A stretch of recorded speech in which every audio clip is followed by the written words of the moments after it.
Bros and Foes and Heroes. Gonna tell you about bros and foes and heroes. Gonna tell you about comic books, costumes, Facts, boots. and other stuff. In this week's issue, Superman's pal Jimmy Olsen. And we start with the JLA. Welcome into Bros, Foes, and Heroes. I'm Zach, joined, as always, by... Just trying to throw you off. Yeah, and you do. Sorry. You do. No, it's fine. I showed you an ad for sciatica relief. Yeah, and I was just like, what am I looking at? Anyway, we're Bros, Foes, and Heroes. Yeah. I'm Zach. That's Mike. Hello. We have... I have another good story for us Cool. to talk to. Excellent. Something that I enjoyed. Some of it, but No. for the most part, Sure. Also not as dense as what we've been talking about with Frank Miller and stuff. Okay. Not a lot of political satire, so that's really good. Mm-hmm. Also, you know who Jimmy Olsen is, don't you, Yeah, Mike? absolutely. I think everybody does.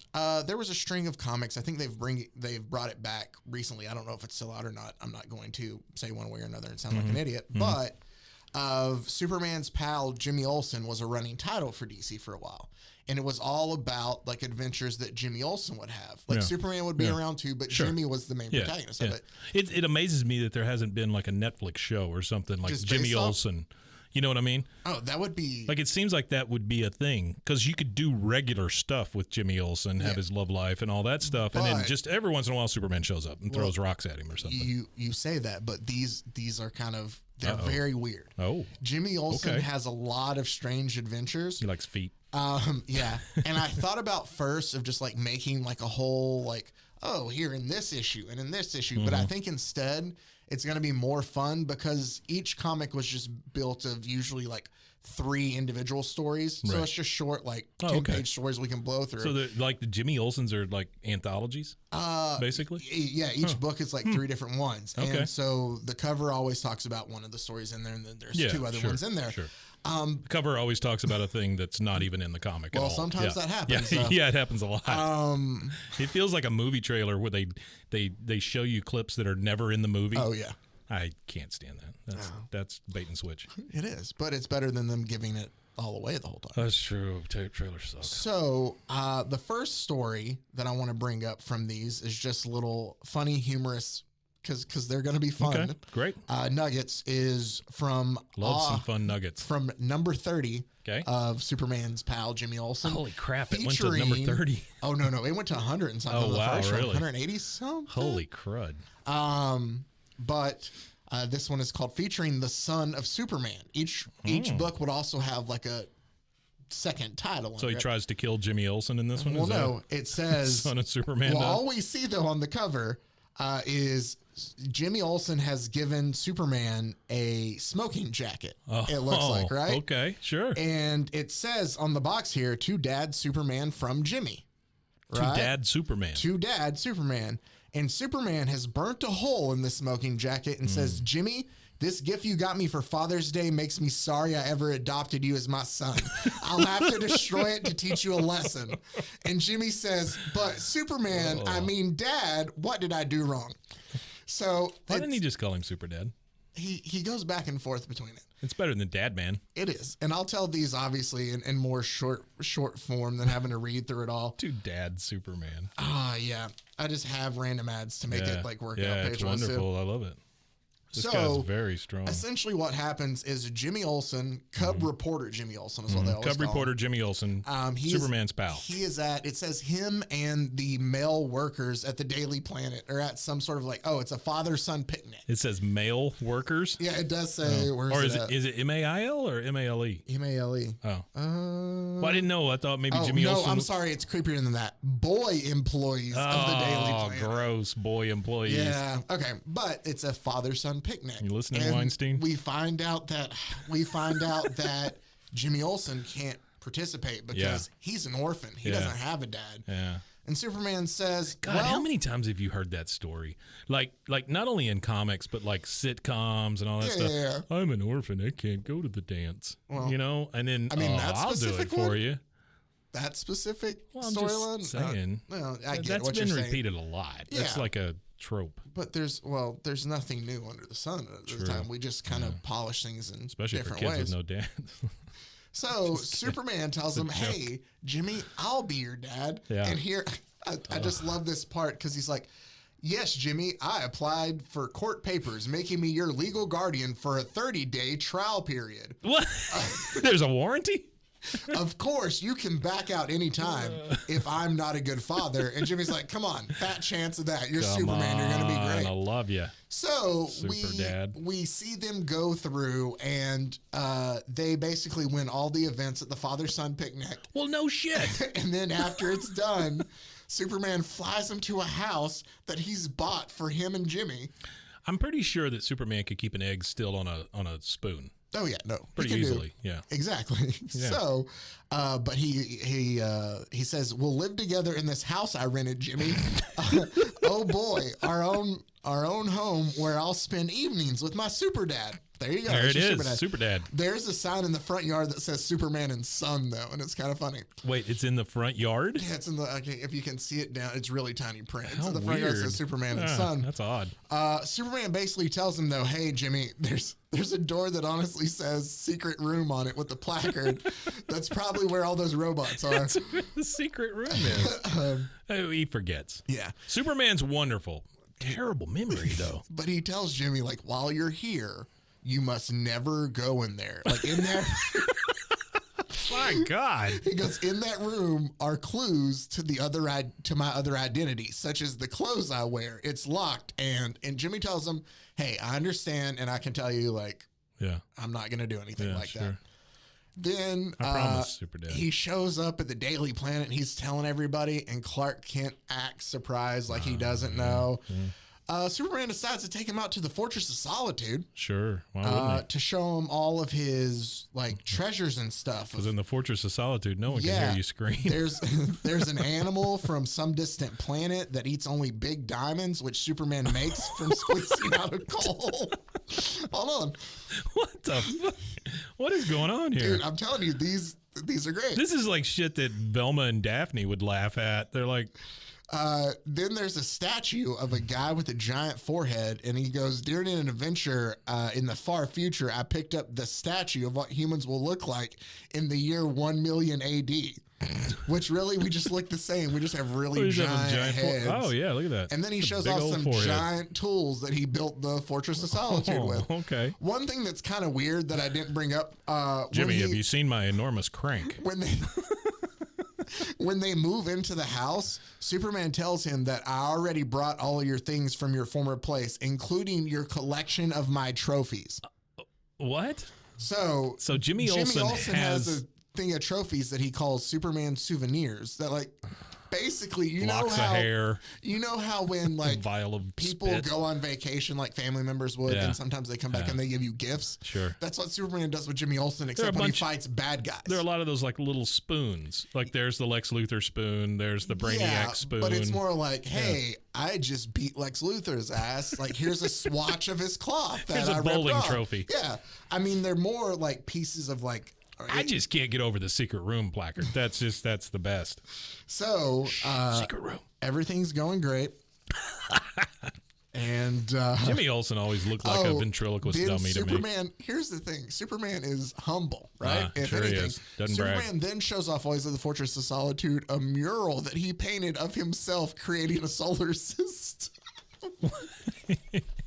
What? Oh, and by the way, Jimmy, I don't know if you know this, but I'm And he's God. like, he goes, even more out of this world is a super mural painted by Superman himself. And Superman says, last year my super telescope showed a distant. Sorry. You know, everybody gives Batman a hard time, right, for having like all his bat things. Yeah. But he just said super telescope. I know. Showed a distant sun blowing up, destroying its family of planets. The people escaped in spaceships, but had no home to return to. Speeding there, I gathered millions of meteors and fused them together, constructing artificial planets for these homeless people. Oh, great. Finally, finding a burned out star, I rekindled it into a blazing new sun with an atomic heart. And then he has a map where he says, after the people moved to the new worlds, they named various parts in my honor. So there's Superman's sun, there's Superman's comet, Superman's planet, and Superman's asteroid. These people are not real creative with their naming. So then he finds this cool little ray gun that then he shows that shoots out bolts of lightning. Then he goes, "Hey, Jimmy, go ahead and play around with this and see." By the way, if Superman can solve the galaxy's homeless problems, why do we still have homeless people, Superman? Because Superman's not real. Oh, damn it. But so Superman, you got me. That was pretty definite. Sorry. You took me right down. So Superman lets Jimmy just fire this gun that shoots lightning bolts, and he's like, "Hey, I'm gonna go check something in this other room. I'll be back." When he comes back, he grabs the gun from Jimmy and goes, "Hands off that gun, son. Don't you know better than to use my things without permission?" Hands off that gun I just handed you. Yeah, and Jimmy's like, that's it. Yeah. And Superman's like, "Don't contradict your father. As punishment, I forbid you to ever come here again." What? Yeah. To the house? No, to the Fortress of Solitude. Fortress of Solitude. So they get back at home. Get away from my giant crank. It says, back at home, Superman is even more stern. "Jimmy, you're taking poor care of the trophies I gave you. It's disgraceful. Shine them up. Hear me?" So he makes Jimmy shine the trophies he has of himself.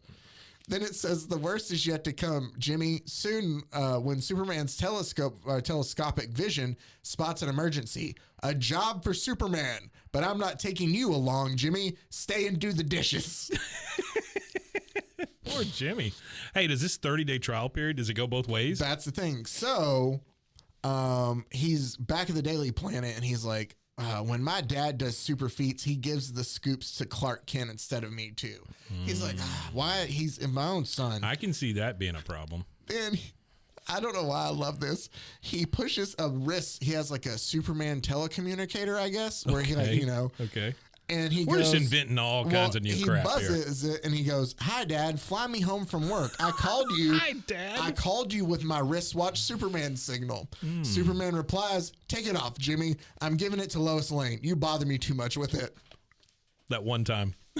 I'm not flying your ass out. You son of a bitch. Take that off. And then, so Jimmy's like, being Superman's son is really lonely and he's really mean to me. And then all of a sudden, he's sitting in the living room and the door to the secret room is open. And Superman goes, "Jimmy, come here. This door is open. You picked the lock and snooped in there for my secret identity. Confess." And Jimmy's like, "No, I didn't." And then Superman's like, "Likely story." He doesn't believe him. That's not a story. That's just a refusal. Then he's like, "Oh, you know what? Tomorrow's Father's Day. I know what I'll get him to like me. I'll get him that smoking jacket." To which when he gives him the smoking jacket, Superman says, "The emblem is crooked and the colors don't match my costume closely enough. I won't wear anything that poorly made." He's a super ass. And then begins to disintegrate it with, wow. Oh, the explanation's great, Mike. So that night, he's like, "I don't know why I did this. You know what? It's not too late. I can go and ask." It was a 30-day trial. It ends tomorrow. Sure. Whatever. Wait, who says that? Jimmy? Jimmy does. He's like, "I'm done with this. Jimmy's this like, is bad." I've had enough of this. I'm good. So they show up at the judge, and Jimmy says, "I don't have to wait for the trial period to be over, Your Honor. I know that I would never be happy if Superman adopted me." And the judge says, "Great Scott, how could any boy refuse to be Superman's son? Great Scott. What do you have to say, Superman?" And Superman says, "If Jimmy wants to call it quits, that goes double for me." And the judge is like, "Jeez." Judge laying down some law here. He goes, "Then I have no choice but to declare the trial adoption void as of June 16th. There can be no second chance for you to case this." Wow. So soon as they step out, Jimmy's like, "All right, well, goodbye, Superman. I guess you'll never want to see me again." And Superman goes, "Wrong, Jimmy. Still wish you were my son. It was all a test, son. I'll explain why I deliberately caused our breakup at the Fortress of Solitude." So they go back to the fortress. Okay. And Superman shows him this electronic oracle machine. Okay. Oh, okay. And he says, "While you used the lightning gun during our previous visit, I consulted my super calculator machine. It evaluates complex data and predicts calamities days or weeks in the future. It is never wrong." He goes, "And my heart froze at the prophecy it gave forth from its speaking mechanism." The speaker, you mean, Yeah. Superman? I'm going to try to. On June 17th, Superman will destroy his own son. Oh, no. Could you make that out, or was it too I muffled? could hear it. Yeah, Okay. yeah. The June 16th, Superman 17th will destroy his got own a big son. gun. No, will destroy his own son. Oh, sorry. Yeah. Great stars. That means Jimmy. I adopted him. But I won't be able to cause Jimmy death if I have no son by June 17th. I won't be able to call him death if I don't kill him. I can just kill him now. He's like, hey, if I make him before, June 17th, if I make him back out of the adoption, sure. I'm not his dad anymore and I can't kill him. Or you could have just told him. So he basically tells Jimmy that, and Jimmy says, wait, Superman's something just flashed in my mind. And he goes and he takes him to that picture of Superman's son, S-U-N. Oh. And he goes, the word son and son sound exactly alike. It's spelled both different ways. Alike when Are they? Yeah, they are. I feel like I should say that for an audio podcast. S-O-N, S-U-N. Yeah. Got it, sure. Sound exactly alike when spoken aloud. I think the electronic oracle meant you would destroy this Superman's son. Do they not sound alike when so, read? Yeah. I mean, he says spoken aloud, but... Yeah. So Superman realizes that the star did burn out and he had to go find a new star. And so had to go find a new he star. destroyed his old son, made a new one. Back on Earth after Superman moves Jimmy back to his former apartment. I feel terrible, Jimmy. My misunderstanding of the prophecy broke up our father and son relationship. The court won't renew it. And Jimmy says, don't apologize, Superman. If you were always out nights doing super jobs, even if we lived together, we would see little of each other.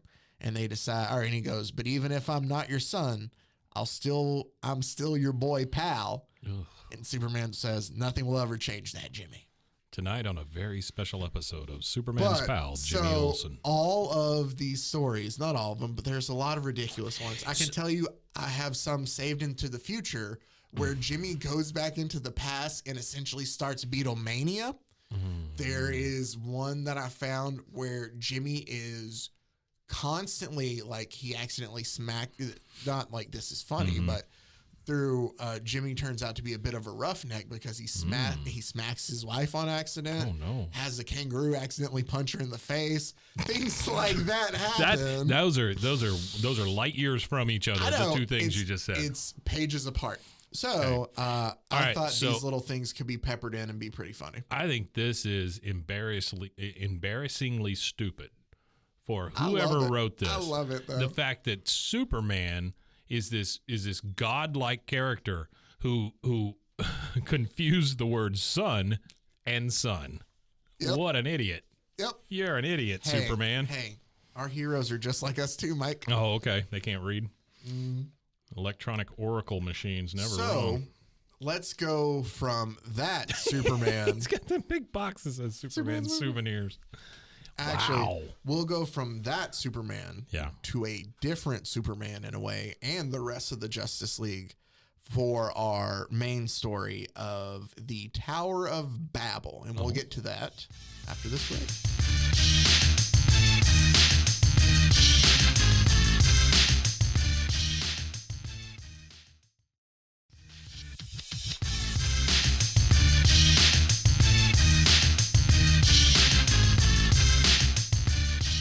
Welcome back. Hello. Hopefully you enjoyed that little break there. What we are getting to now is our main event, if you will. We had the opening fight on the card. We're our main event now.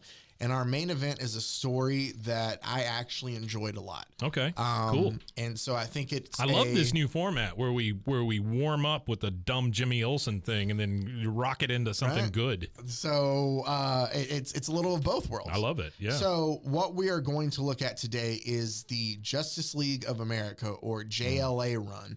This is a little newer than we usually look at. I can tell you, I've seen these JLA comics before, but I've never even opened one. It's Mark Waid's run, for those familiar with this, and he's who wrote this story along with more through the JLA. But Tower of Babel, it was, I believe, I do like the July. JLA thing. I think that's kind of cool. Yeah, no, I love the covers of these too. It's actually, but you can kind of tell it's a newer kind of art style. Is that Plastic Man on the front? Where right there? Yeah. No, that's Raja Ghul. Oh, Raja Ghul. Yeah. So or You're surprised I know who Ra's al Ghul is? everybody says it a different Wasn't he in way. Batman? Ra's al Ghul. Yeah, The it guy is. from He is the Batman? Batman villain. Okay, yeah. He is the main villain in this. Okay. So, our writer for this, of course, Mark Waid, pencilers Howard Porter, Steve Scott, inkers Drew Gerasi, Mark Probst, not that Mark Probst. I don't know. And the colorist was John Welcome Calisto. to Survivor. I just want to give Is that who everybody he is? credit when Is that who you're talking about? I think isn't that Mark Probst? Or is his name not Mark? Jeff Probst. Jeff Probst. Jeff. It's his brother, Mark. Yeah. All right. So Good penciler. the Tower of Babel storyline takes place in JLA issues number 43 through 46 that ran from July through October that year of 2000. Yeah. So this is the new millennium. This is 2000. And what we have here is Ra's al Ghul is the main villain. And even though he's a Batman villain, he is a big bad. You know how some of the villains in ways can kind of leak over into others? Sure. Ra's al Ghul works just because he has the, what is it? Like if you're looking in Marvel, it's Thanos, or it's the new guy, Kang, or whatever. He Krang. just has Kang. Kang. He has, I'm trying to find, there we go. I do kind of dig this art style, though. No, the big, bold black lines around everything. That's kind of cool.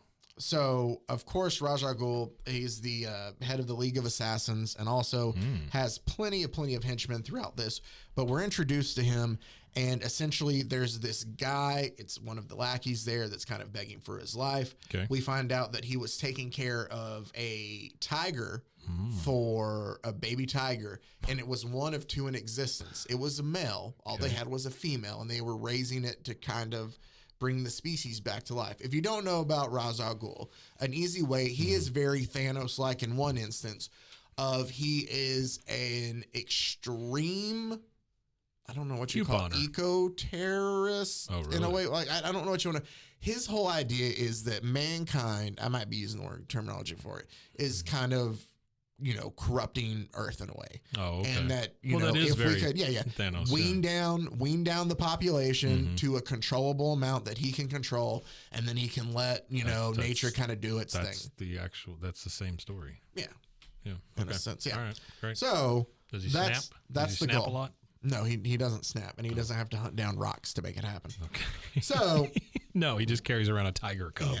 But because all this makes sense. But all that happened was a mistake. The guy watching him fed him chocolate. Yeah. And Raj is like, yeah, but you basically, this species is now completely extinct because of your stupidity. Wait, I'm not going to deal with that. You said chocolate? Chocolate. Wait, what happened? Okay, sorry. They fed the tiger chocolate? Okay. We're opening to a scene of Raj. Okay. Raz, I don't know why I said Raz, and a man kneeled down in front of him. Me Raj. Telling him, chocolate, sir. I didn't think it would hurt him, I swear. Because he's asking, like, you fed him what? Is how it's at. Yeah. Well, we find out that whatever it was, it accidentally killed this baby tiger that he was going to use to help to repopulate the tigers. Yeah, this species, but now the species is going to die out because of human stupidity. A chocolate bar. Which what he's, humans, what he's always against. Sure. So he's like, I'm going to help you the same way you helped him. And he has this thug kind of like take him out. Feed him a bunch of chocolate. We then see his daughter, Talia, who has a relationship with Batman later on. I will tell you, this will be important to know I just like to look out there. This will be important to know for the new DC movies because I think we're focusing on Grant Morrison's Batman. Okay. And I could be off on that, but no, I think you're Robin right. Robin in those comics is Damian Wayne, right? Who is Bruce Wayne's son, right? Damian's mom is Talia al Ghul. He's the one that becomes Nightwing or Robin. No. Damian is Black Robin during Grant. Oh, okay. Yeah. Who's Nightwing? Is Dick Grayson guy. Okay. All right. Good enough. Jason Todd's Red Hood. Tim Drake is Robin sometimes. Is he also Red Robin? Anyway. So Talia is Raz's daughter, and she's helping him with this mission that he has planned. And they have all these plans that they're ready to kind of like set forth. And what we see is a Bruce Wayne who has gone to the cemetery. It looks to pay respect at his parents' graves, to where he arrives there to find the graves completely empty. His parents' coffins and bodies are no longer there. Okay. We then see some of Raja Ghul's thugs. It looks like Talia's there with him, and they're watching Martian Manhunter kind of fly through the sky, and they launch this projectile at him that he catches before hitting him. And he's like, this isn't just a regular, kind of rocket. And all of a sudden, it explodes at the end in these little nanites, like little attached to his skin. Little robots? Yeah. And they we don't know what's going, but we see all these nanites around him and a panicked look on his face. I would have a panicked look on my face. We then cut to this giant forest fire that's going on. And we see Wally West is Flash during these. It's not Barry Allen, it's Wally West. Okay. So Wally West is Flash. I don't understand. Who is Wally West? Wally West What's his deal? was Flash after Barry Allen. So Barry Allen died originally in Crisis on Infinite Earth back in 1986. So the Flash that took over after that was Wally West. Oh, okay. So, all right. Yeah. So it's Wally and it's the Flash and Wonder Woman, and they're working to try to stop the spread of this wildfire. And while they're going through to stop everything, they notice this guy in the middle who it looks like he's on fire himself. Okay. So they don't know if maybe he is another metahuman. He looks like he's made out of fire. Yeah, or like maybe he just got these powers and he's running amok. So like we need to calm him down. What's going on? Can I ask a quick question? Yeah. Can't the Flash just go real fast and like the wind puts out the fire? Well, so what they're doing is that's essentially the point, is he's trying to run around and I guess get to where Diana can punch him. Like he's trying to. He's gonna punch the fire? Well, no, she's gonna kind of punch the guy to like knock him out, stop what's going on. So he's running around to put the fire out around him. And Wonder Woman gets close enough for the punch, and she stops and she goes, "It's John," as in Martian Manhunter. Oh, okay. Okay. So Martian Manhunter is in the middle of this thing. He was completely on fire. And he was on fire. And he's asking for them to help him then. Please kill me. So, So Martian Manhunter's already been attacked. Then we go to like this UN of some sort. Where is this? Yeah, the United Nations headquarters. And there's these two countries that seem to be on the edge of war, kind of going back and forth. And Aquaman and Plastic Man show up there to, I guess, try to stop the squabble between the two and work things out. But as they land there, more of the League of Assassins show up, and they shoot this little, I don't know what to call it, a bullet of some sort. That hits Plastic Man and freezes him. It's like it freezes Plastic cold Man. bullet or whatever. Yeah. So, and then they shoot another missile at him. He was in the shape of a football a second ago, though, right? Yeah. Okay. Bouncing through. All right. And then he's back to that. Okay. But so he's frozen. Aquaman sees what happens to frozen plastic. Like it gets very brittle and breaks easy. Sure, yeah. So Aquaman realizes this and realizes that the goons are shooting another missile towards him to try to kill Plastic Man. What is this Aquaman here? Yes, this is Aquaman. So he's more of a Jason Momoa type Aquaman, kind of, and but with blonde hair. Yes. Okay. And so he goes and is able to kind of stop. He tells him to stop it from hitting Plastic Man. But he's hit with something else, and a vial kind of breaks around him. And this fume kind of comes through. We see one of the henchmen able to jump through with a hammer and just crack the head of Plastic Man. Oh, man. And he just breaks into a bunch of little pieces here. Wow, that's not good. Then everybody's realizes, Aquaman's like, what's wrong with Aquaman? Obviously, he's out of water. Maybe he needs water, something like that. That makes sense. They go to bring him water. Did they throw a bunch of sand at him? No, they go to bring him water. He is petrified of it. Oh. He just knocks it away from him, tells it to get away from him. Which he's isn't got rabies. good. Well, which isn't good, though, because if he goes without it for a while, he can, just like a fish out of water. They take Martian Manhunter back to the, Watchtower, which is kind of like their outer space headquarters. I love their pamphlets. Too. Yeah. So, John is Martian Manhunter. Yeah. And so Superman has noticed that these nanites are basically making his skin kind of turn into magnesium. So whenever oxygen hits it, immediately kind of flames up. Oh, okay. And fire is one of Martian Manhunter's main weakness. Oh, kinda I didn't know that. Okay. All right. So that kind of incapacitates him. Flash puts together Plastic Man, kind of as quickly as he can, and they put him in like a state in like a tube to kind of keep him safe there. Okay. They can't figure out why Aquaman is just refusing water so much, and they're kind of able to, try to sedate him, and they think we have to figure out what's going on everywhere else.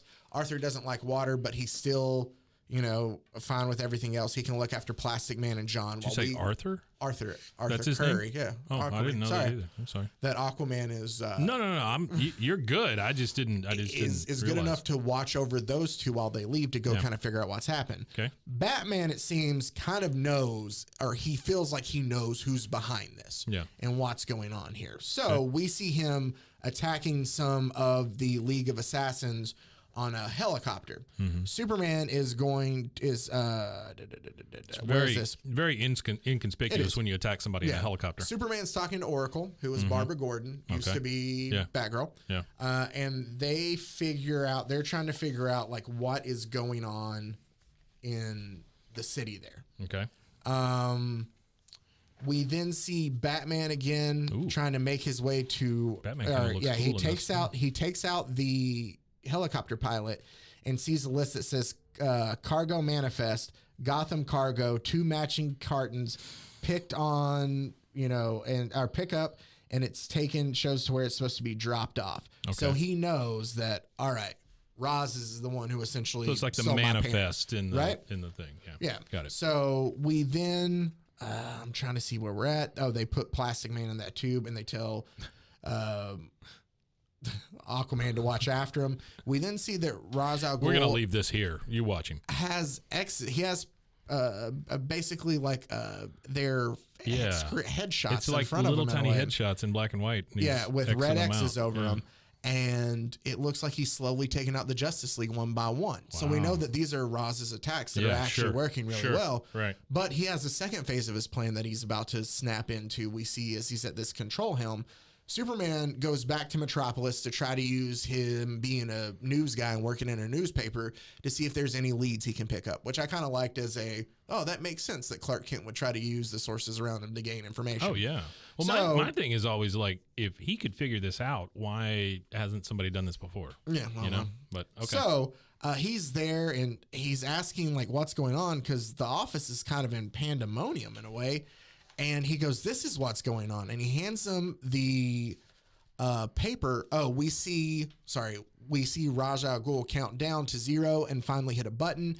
And then Superman's handed the Daily... Buttons are never good in the story. Superman's handed the Daily Planet, and it's all written in gibberish. Like, nobody can understand it. And he's like, Chief, is this a joke? And he's like, no. Like, I can't understand it either. And everything that people are looking at, like, nobody can make sense of the words on their computer, the signs. It's like everybody forgot how to read. Oh, wow. Or if you think back to... because Superman looks outside and he goes, it's all like a bunch of Babel, as in Tower of Babel from the Bible. The Bible. Yep. So nobody can understand each other.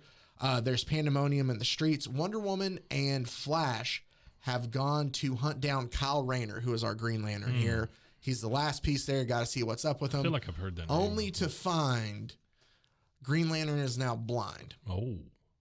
And that is where we will stop. That's not great in a superhero. No, it's not. That is now half the Justice League taken out by Ra's al Ghul in one comic.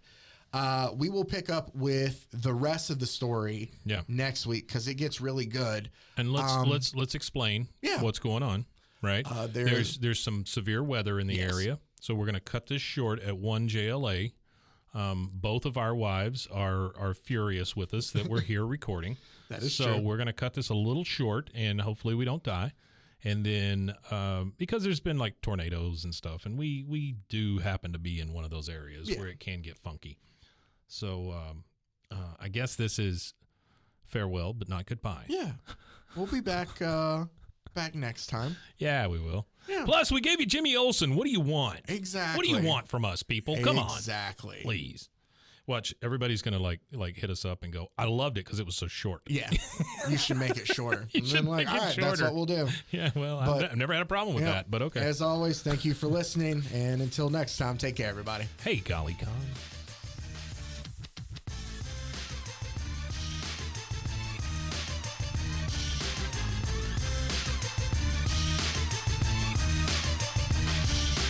pros and heroes. Gonna tell you about pros and heroes. Gonna tell you about.